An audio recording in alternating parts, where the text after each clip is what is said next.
have to do everything, you know, it's such a Celtic month, but it also uses one of my absolute favourite foods in the entire universe, which we know what that is. But before I get to that, I want to tell you what we're going to be making. We're going to be making Paddy's Patties. Now, why am I calling it Paddy's Patties? Well, because the name Paddy or Mick is a nickname for the Irish. So we all know that the Irish are famous for having sausages at any time of the day.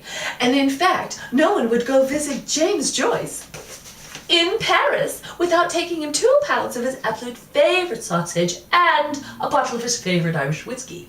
Next, the kids are going to be making an Irish tea cake. Now, the Irish tea cake is what women would eat at tea time. And you can make it with or without a little bit of booze. I'll show you how to do that depending on who you are. And then we're going to be making Celtic Cabbage, which is cabbage very much like my Nana used to make it. Now, the cooking tip this month is a 101 herbs and spices. Now, these are herbs and spices you should be able to find in just about every grocery store.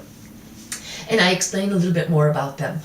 And so now we come to the last thing. I'm very excited because it's all about my favorite food, potatoes. I was so inspired by this old Irish story. Tim is walking down the street and he's very upset because he has to go talk to Colleen. So he goes up to Colleen and says, Colleen, I don't know how to tell you this, but Seamus fell into a vat of Guinness and drowned. Oh, Lorna, she said. Really, Tim? Will you tell me, was it a painful death? No. He got out 3 times to pee. So I thought I should throw myself into a vat of some food I absolutely adore.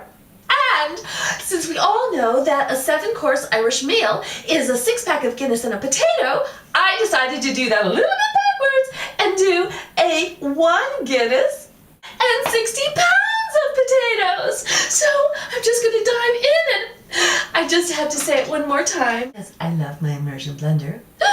Oh, I think I need to do a little just over here. Yeah, I'm ready to dig in. Oh, don't forget the pepper.